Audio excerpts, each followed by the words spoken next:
ilmu Allah yang sejati itu al-khasyah kullu. Apa itu? Semuanya adalah rasa takut. Untuk membangun peradaban besar, langkah awalnya dimulai dari ilmu. Tapi ilmu yang apa? Ya ilmu yang bermadorot. Karena ada ilmu yang bermanfaat, ada ilmu yang bermadorot. Ya. Nah, ilmu yang bermadorot nih ilmunya. Assalamualaikum warahmatullahi wabarakatuh. Alhamdulillahirabbil alamin. Wassalatu wassalamu ala asrofil anbiya'i wal mursalin wa ala alihi wa sahbihi ajmain. Rabbi shrah li sadri wa yassir li amri wahlul 'uqdatam min lisani yafqahu qawli. Asyhadu an la ilaha illallah wa asyhadu anna Muhammadar Rasulullah la haula wala quwata illa billah. Alhamdulillah di kesempatan kali ini di episode yang berikutnya dari podcast Haifalah, saya kembali bersama dengan Ustadz kita, guru kita yang luar biasa, masih muda tetapi ilmunya luar biasa. Amin. Dan dari sinilah kita nanti akan mencoba, saya akan mewakili para jamaah pemirsa sekalian untuk mengupas pokok-pokok topik yang akan kita bicarakan pada kesempatan episode kali ini. Bersama saya, Ustadz Ja'far Al-Jufri. Assalamualaikum Ustadz. Waalaikumsalam. Gimana kabarnya? Sehat-sehat? Alhamdulillah. Sehat berkat doa antum. Tambah seger, tambah sehat, tambah bawa manfaat ya kan? Alhamdulillah, amin. Doanya Pak. Saya itu selalu berdoa supaya sahabat-sahabat saya, guru-guru saya kayak Ustadz ini itu selalu dijaga. Ya Rabb. Manfaatnya Amin, amin, amin, amin. oleh Allah sehingga selalu punya energi untuk terus menebar manfaat. Nah, ini salah satu Itu doa penting itu Pak. Model zaman sekarang katanya. Jadi menjaga supaya tetap manfaat itu kan tidak harus kemudian ada di ruang terbuka. Dengan cara seperti ini kita memanfaatkan fasilitas, teknologi, media untuk kemudian bisa kita lakukan. Bahkan hari ini mungkin bagi anak media ini salah satu ujung tombak dakwah sih Pak. Iya. Kalau kita ngisi biasa mungkin pesertanya sekian ratus, sekian ribu. Tapi lewat media ini subhanallah kemarin podcastnya Deddy Kobuzer dengan Habib Umar itu 2 hari 4 juta 600 sekian penonton, Masya Allah. Jadi kan banyak banget kepala tuh. Nah, semoga nanti kita juga amin, ilmu kita bisa share sebanyak mungkin orang. Karena saya kemarin juga begitu setelah episode yang pertama, kedua kita itu keluar, itu ada beberapa teman gitu yang kemudian cerita ke saya dan kemudian ke keluarga saya. Ada tuh. Alhamdulillah. Paling tidak sudah menarik perhatian ya kan ya. Oke, kita bicara apa nih hari ini?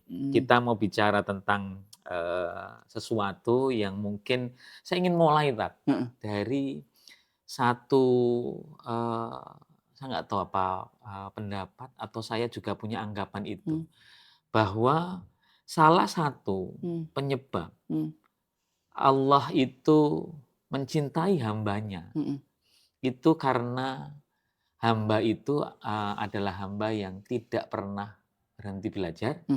Hamba itu mencintai ilmu. Nah, kita mulai dari sini tadi. Cinta dan ilmu gitu.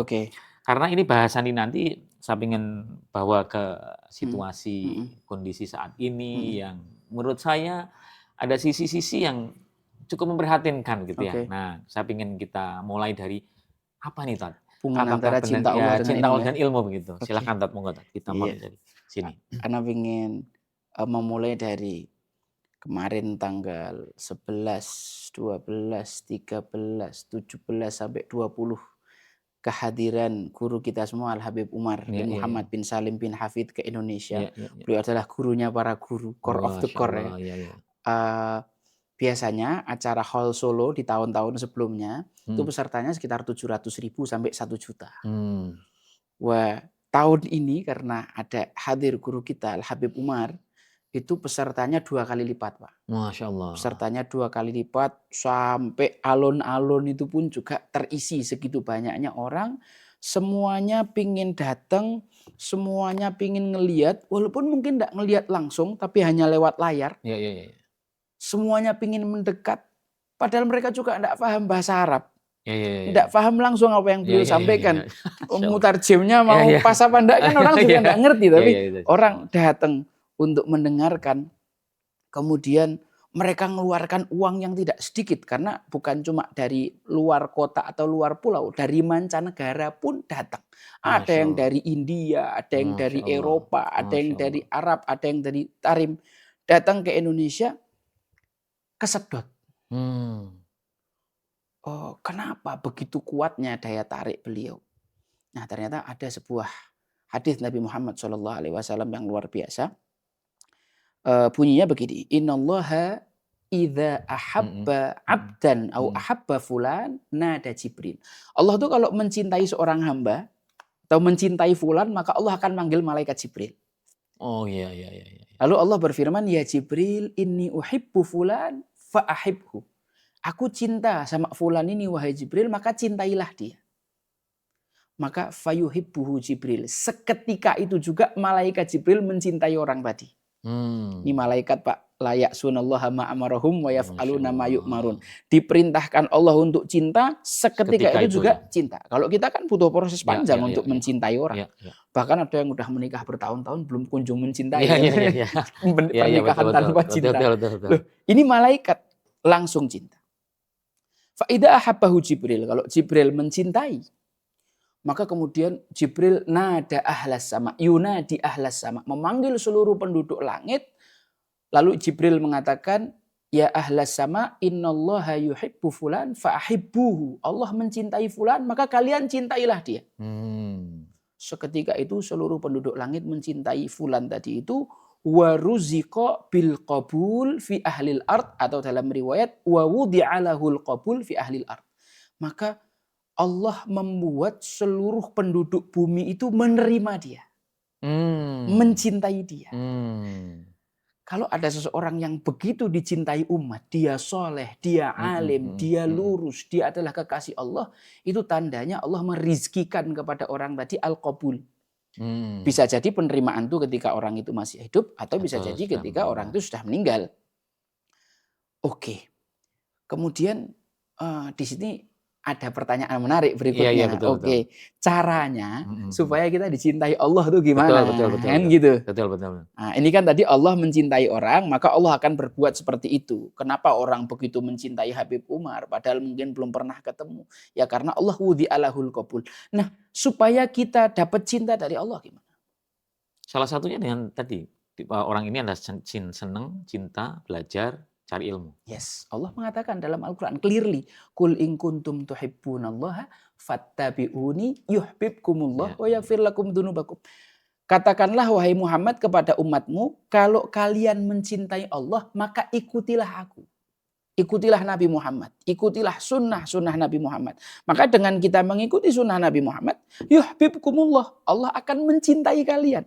Karena banyak orang yang ngaku cinta kepada Allah, tapi mohon maaf, apakah Allah juga cinta kepada dia? Jangan-jangan cuma cinta bertepuk sebelah tangan. Iya. Nah, kita kalau ingin cinta itu berbalas, maka fattabi'uni, ikutilah aku Nabi Muhammad. Pertanyaan berikutnya, bisa enggak kita ngikuti Nabi Muhammad tanpa ilmu? Nah, menarik nih. Bisakah kita mengikuti sunnah-sunnah Rasulullah tanpa ilmu? Hayat, tak mungkin. Nggak mungkin. Nggak mungkin, Pak. Oh, Nabi Muhammad sholatnya gini. Terus kita cuma sekedar membaca di buku. Tanpa kita melihat guru yang mencontohkan. Apa mungkin kita ngikutinya bisa persis? Iya. Kemudian di situ disebutkan juga di dalam hadis Arba'in tentang bagaimana Allah itu mencintai hamba, ada sebab, ada caranya. Caranya adalah wa ma taqarraba ilayya 'abdi bi syai'in ahabba ilayya mimma aftaratuhu alaih. Tidaklah hambaku mendekatiku dengan sesuatu yang lebih aku sukai daripada dia ngerjakan yang wajib. Oh iya, oke. Cara taqarrub kepada Allah yang paling bagus adalah melaksanakan yang fardu. Kalau yang fardu sudah oke sebagai basic, maka wala yazalu 'abdi yataqarrabu ilayya bin nawafil hatta uhibbah. Dan tidaklah hamba mengerjakan yang sunnah-sunnah sampai akhirnya aku mencintai dia. Dan kalau Allah sudah mencintai seorang hamba, kata Allah, aku menjadi telinga yang dia mendengar dengannya, aku menjadi mata yang dia melihat dengannya, aku menjadi tangan dan kakinya. bukan menyatu dengan Allah maksudnya. Iya. Tapi Allah mengarahkan pandangannya, Allah mengarahkan telinganya, mendengar yang baik dan ditutup dari pendengaran yang buruk. Tapi itu salah satu makna, Pak. Ada makna yang lain. Makna yang lain, Allah memberikan dia pandangan, pendengaran yang tidak seperti pada orang pada umumnya. Contoh kisah. Sayyidina Umar pernah khutbah Jumat di mimbar Masjid Nabawi Madinah. Ya. Di saat yang sama, pasukannya yang sedang di Irak itu terdesak oleh pasukan musuh. Maka di tengah-tengah khutbah, Sayyidina Umar tiba-tiba berhenti dan mengatakan, "Ya Sariyah, naik gunung. Ya Sariyah, naik gunung. Ya Sariyah, naik gunung." Setelah itu beliau lanjutkan lagi khutbahnya. Beberapa bulan kemudian ketika pasukan itu pulang ditanya, ada kejadian apa? Zaman itu belum ada WA soalnya. Iya. Jadi tahunya beberapa bulan kemudian. Cara ngelihatnya gimana? Iya. Setelah pulang ditanya, ada kejadian apa? Kami terdesak oleh musuh, kami hampir kalah. Ketika itu kami mendengar, semua pasukan mendengar suaranya Sayyidina Umar dengan sangat jelas. Wahai Sariyah, naik gunung. Wahai Sariyah, naik gunung. Lalu kami mentaati Sayyidina Umar. Wah, kami selamat. Allah memenangkan kami atas musuh-musuh kami. Sekarang pertanyaannya. Kan zaman dulu belum ada WA. Iya. Belum ada IG. Lah, Sayyidina Umar ngelihatnya dari Madinah ke Irak itu pakai apa? Kalau bukan Allah yang bantu pandangannya. Yang membuat pasukan itu mendengar. Waktu itu sound systemnya pakai apa? Gitu. Kok bisa sampai? Gitu. Makanya enggak heran kalau kemudian hari ini. Kalau jangan dulu, jangan ada video call ya. Oh iya, kalau hari ini ya gampang Pak, orang nggak gumun. Hari ini kita bisa video callan sama Habib Umar, beliau di sana. Tapi waktu itu gimana? Makanya ketika ada orang yang tanya, Habib Umar itu kok bisa sehari tidur cuma 2 jam. Sisanya belajar, ngajar, terima tamu, baca buku. Hatta di pesawat, hatta di mobil, baca buku, baca Quran. Tidurnya cuma 2 jam. Makanannya apa? Deddy Kobuzer yang seorang orang yang sangat menjaga fisiknya aja mengatakan, wah repot saya kalau aktivitasnya kayak gini. Kan gitu. Iya. Gitu. Nah, ilmu apa ini yang membuat Allah cinta? Pertanyaannya kan gitu. Ilmu apa yang membuat Allah cinta? Iya, betul. Ilmu apa yang membuat Allah akan memberikan kita seperti itu? Jadi tadi sebab pertama, statement pertama tadi adalah bahwa Allah mencintai, salah satu penyebab Allah cinta pada hambanya adalah ketika dia berilmu. Mengikuti Nabi Muhammad. Nah, bisakah kemudian mengikuti sunnah-sunnahnya Rasulullah tanpa ilmu? Tentu tidak bisa begitu ya. Bisa.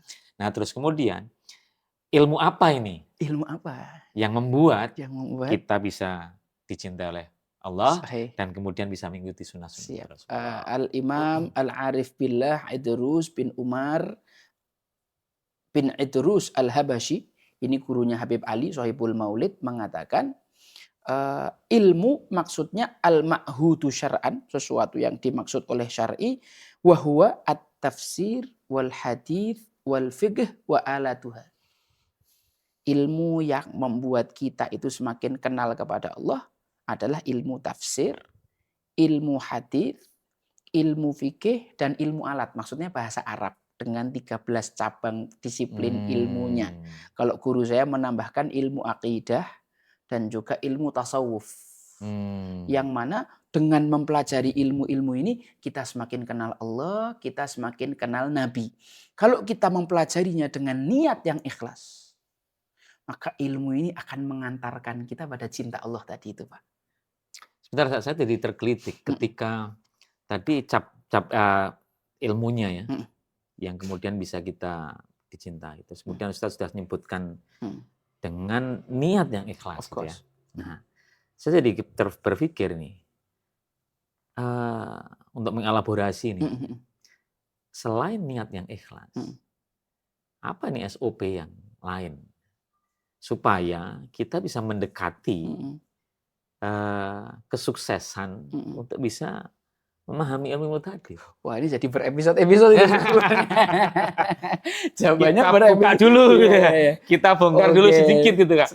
Oke, ini niat ikhlas. Ya, tentu. Tapi saya pikir orang bisa mengatakan, wah, saya sudah berniat dengan ikhlas. Apakah masih ada SOP lain gitu? Iya, mungkin masih ada SOP lain menurut Ustaz Ja'far, mungkin masih ada SOP lain yang itu menjadi sebuah prasyarat bagi seseorang untuk kemudian dia bisa memahami. Kan mungkin ada, taruhlah misalnya contoh, misalnya saya udah niatnya ikhlas, tapi nggak masuk-masuk ya. Ya apa ya? Nah ini mungkin sesuatu yang harus disepil dulu. Harus disepil gitu kan ya. Ya. Ada SOP sederhana dari Al-Quran, yaitu ketika nanti kita membedah dan mempelajari kisah Nabi Musa belajar kepada Nabi Khidir, maka kita ketika mendetailkan proses beliau belajar kepada Nabi Khidir, kita ambil hikmah dan intisarinya, lalu kita terapkan dalam proses kita menuntut ilmu, kita akan mendapatkan hasil yang luar biasa. Nomor 1. Kemudian ada kitab khusus namanya kitab Ta'limul Muta'allim. Sudah lama kita bahas. Itu ada 13 pasal yang membahas dari ilmu itu apa, cara memilih ilmu, cara memilih guru, cara memilih teman supaya istiqomah, bagaimana menghormati ilmu, bagaimana menghormati guru, bagaimana waktu yang pas buat belajar. Wah, ini nanti detailnya ada di situ. Dan juga ada satu kitab yang ini ada di depan saya, namanya kitab Manhajus Sawi, Syarhul Usul li Thariqatis Sadah Al-Abi Alawi. Ini kan ada 5 poin sebenarnya tentang ilmu, amal, wara', khauf, dan ikhlas. Nah, di bab ilmu ini nanti sangat detail sekali Habib Zain menjelaskan A sampai Z-nya, dari keutamaan ilmu sampai tata cara belajar seperti yang diajarkan para salaf itu seperti apa. Karena mereka adalah orang yang dalam prosesnya telah berhasil sampai kepada Allah Subhanahu wa Ta'ala.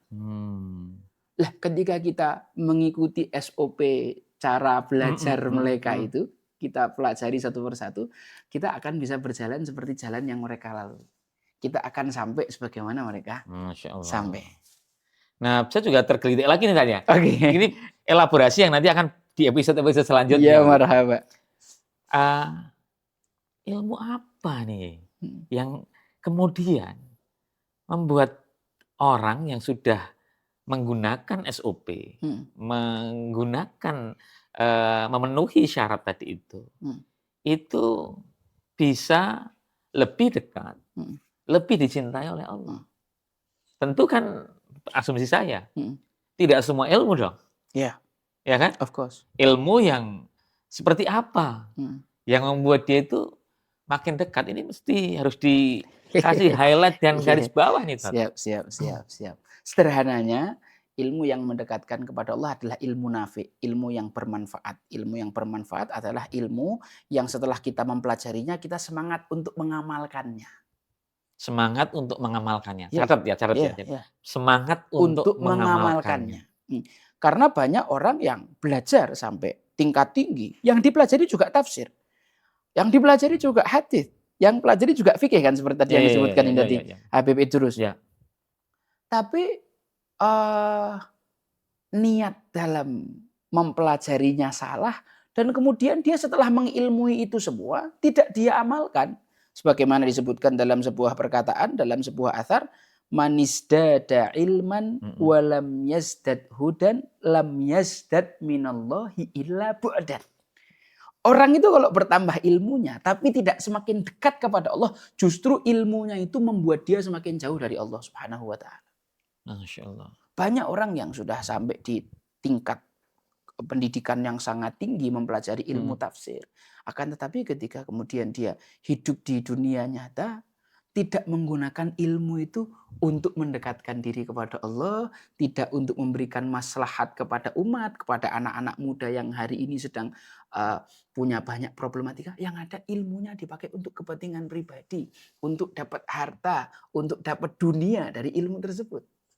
Makanya Imam Ghazali itu keras banget Pak ketika di Muqaddimah kitab Bidayatul Hidayah menjelaskan tentang niat belajar. Wa in kanat niyatuka fi talabil ilmi, niatmu dalam belajar itu lil munafasah, cuma buat lomba-lomba, wal mubahah, bangga-banggaan, wa tagattum bainal aqran, kau cuma pingin merasa lebih unggul daripada kawan-kawanmu, kata beliau, fa anta sa'in fi hadmi dinik, kamu adalah orang yang sedang berusaha menghancurkan agamamu. Wa ihlaki nafsik, kamu sedang menghancurkan dirimu sendiri.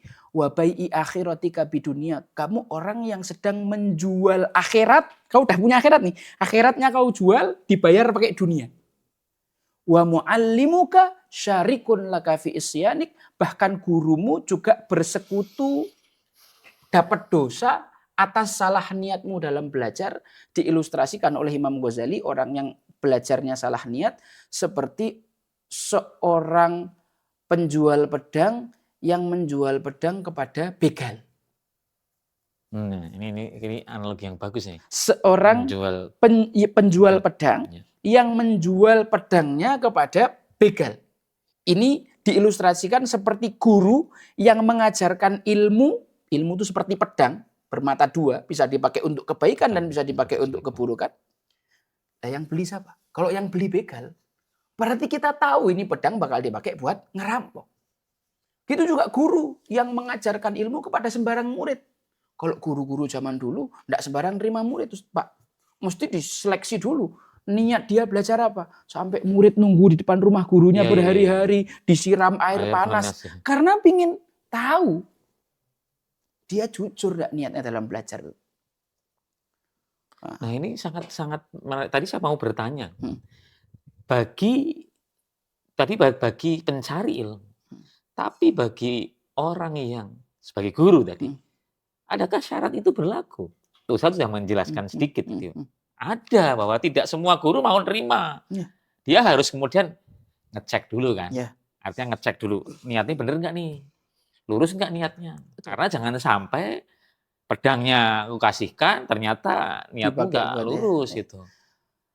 Guru-guru kita zaman dulu, para salaf-salaf kita, mereka seperti itu. Mereka adalah orang yang sangat luar biasa ilmunya.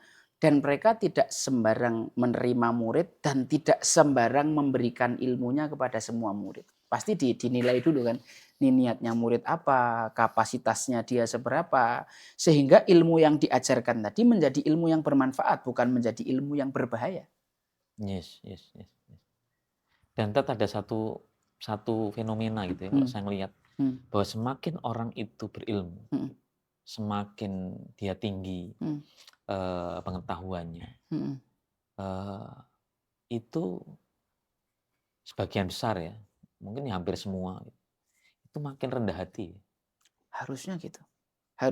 Orang semakin tinggi. Banyak yang artinya dia belajar, baik dia berilmu, ilmu agama maupun ilmu dunia itu, saya ngelihat itu seperti itu. Artinya memang dia tepat niat ya. Sejak awal dia tepat niat belajar. Dan pasti orang-orang seperti ini yang akan kemudian melahirkan murid-murid yang kualitasnya minimal sama dengan guru-guru ini. Ilmu Allah yang sejati itu al-khasyah kullu. Apa itu? Semuanya adalah rasa takut. Semuanya. Jadi orang itu semakin belajar itu semakin takut. Sebagaimana difirmankan, innama yakhsyallaha min ibadihil ulama. Para ulama itu adalah orang yang paling takut kepada Allah. Karena semakin dia belajar tentang ilmu Allah, dia semakin menyadari kebesaran Allah dan semakin menyadari bahwa dia tidak bisa apa-apa sebenarnya. Enggak kebalik ya tadi ya? Kan kadang orang jadi kebalik kan? Kebaliknya begini. Semakin karena niatnya orang semakin bisa. Semakin besar, semakin mampu gitu, sehingga mengerdilkan, mengecilkan arti Allah gitu. Ada cerita Korun mungkin ya. Jadi dikit dari ilmu yang salah itu. Ada ilmu yang mengantarkan seorang pada kesyukuran dan ketawaduan. Ketika berbicara di dalam surat An-Naml, surat 27, berbicara tentang peradaban, tokoh yang dimunculkan adalah Nabi Sulaiman. Maka ayat tentang tokoh ini dimulai dengan walaqad ataina Dawuda wa Sulaimana ilma. Allah telah memberikan kepada Sulaiman dan Daud itu ilmu. Seakan-akan Allah memberi pesan untuk membangun peradaban besar. Langkah awalnya dimulai dari ilmu. Tapi ilmu yang apa? Ilmu yang mengantarkan Nabi Sulaiman dan Daud mengatakan wa qalal hamdulillahilladzi faddalana ala katsirin min ibadihil mu'minin.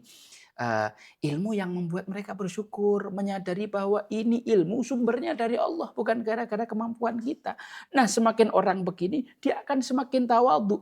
Orang belajar niatnya yang benar untuk menghilangkan kebodohan diri. Semakin dia belajar, semakin hilang kebodohan dirinya, tapi dia semakin merasa ternyata dia semakin bodoh, semakin belajar. Semakin bodoh lagi, semakin banyak kebodohan-kebodohan yang dia belum tahu, saking luasnya ilmu. Akan tetapi ada ilmu yang bermadorot. Karena ada ilmu yang bermanfaat, ada ilmu yang bermadharat. Ya. Nah, ilmu yang bermadharat nih ilmunya Qarun tadi itu. Ya. Qarun ini kan umatnya Nabi Musa dari kalangan Bani Israel.